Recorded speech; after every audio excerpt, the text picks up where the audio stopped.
Hello friends. आज हम एक टॉपिक कवर करेंगे वो है fashion retailing, marketing and merchandising.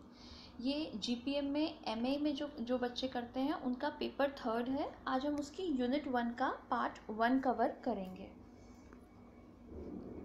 Part 1 जो सबसे पहला पार्ट है वो है डायनेमिक्स ऑफ फैशन। डायनेमिक्स से हम समझते हैं फैशन की क्या क्या विशेषताएं हैं। सबसे पहली विशेषता है the constant in fashion is change, यानी फैशन हमेशा बदलता रहता है, फैशन कभी भी स्थिर नहीं रहता है।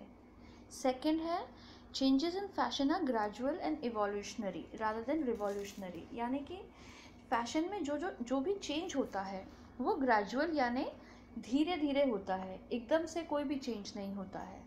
थर्ड है फैशन इज़ साइक्लिकल, यानी फैशन में जो भी चेंज होगा वो एक साइकिल के फॉर्म में होगा, यानी कि पहले कोई भी फैशन इंट्रोड्यूस किया जाएगा, फिर वो कम लोगों द्वारा अपनाया जाएगा और फिर वो बहुत ज़्यादा लोगों द्वारा अपनाया जाएगा और फिर धीरे धीरे उसका चलन कम हो जाएगा।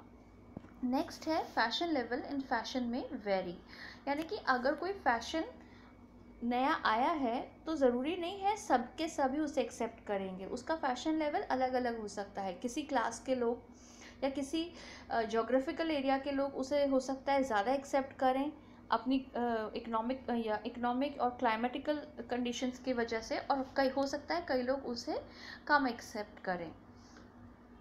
Fashion depends on the place and reflects the lifestyle, यानी फैशन आपकी रहने की जगह, यानी आप किस जोग्राफिकल एरिया में रह रहे हैं, सर्दी गर्मी बरसात ज़्यादा होती है या, और आपकी जीवन शैली को भी रिफ्लेक्ट करता है। नेक्स्ट है फैक्टर्स इन्फ्लुएंसिंग फैशन, यानी कि फ़ैशन को क्या क्या फैक्टर्स इन्फ्लुएंस करते हैं।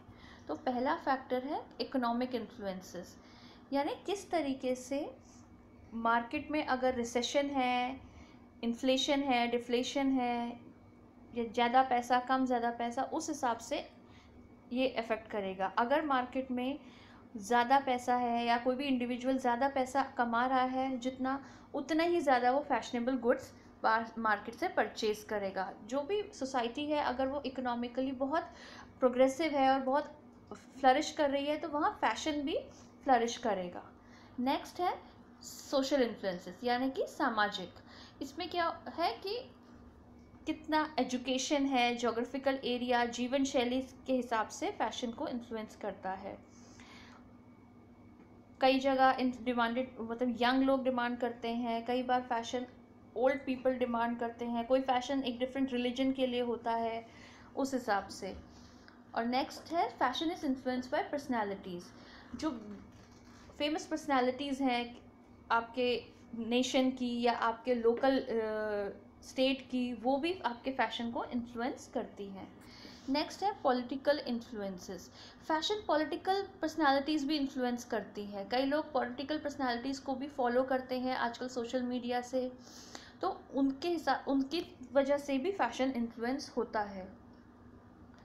और फैशन ट्रेड नेगोशिएशन जो हमारी फॉरेन कंट्रीज़ के साथ हैं, कई बार हम लोग कुछ फैब्रिक इंपोर्ट करते हैं, कई बार स्टिचिंग बाहर से होती है, या जो भी चीज़ हमारे जो फॉरेन कंट्रीज़ के साथ जो रिलेशनशिप्स हैं उससे भी फैशन इन्फ्लुएंस होता है। अगर आपके कई बार फॉरेन कंट्रीज से अपने टर्म्स मेंटेन नहीं हो रहे हैं या अच्छे नहीं जा रहे हैं तो कई बार लेबर प्रॉब्लम्स हो जाती हैं, या फिर जो आपका रॉ मटेरियल है वो लेना मुश्किल हो जाता है।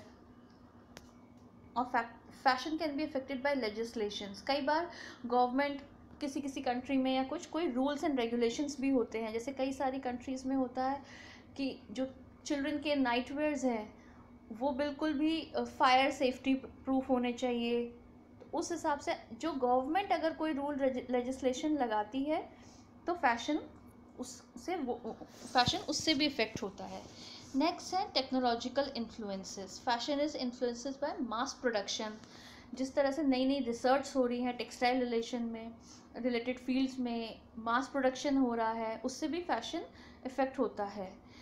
और साथ ही साथ ट्रैवल, कम्युनिकेशन, इन्वेंशंस। आजकल कम्युनिकेशन सोशल मीडिया इतना स्ट्रॉन्ग है, आज जो चीज़ फैशन लॉन्च हुआ इंटरनेशनल मार्केट में वो विद इन सेकेंड्स सबको अवेलेबल होता है। ऐसे नहीं कि वो आज लॉन्च हुआ तो हमें बहुत बाद में पता चलेगा। तो अगर ये टेक्नोलॉजी की वजह से ही फैशन बहुत ईजीली हम उसे हमारे लिए वो रीचेबल हो गया है। Thank you friends for viewing this video.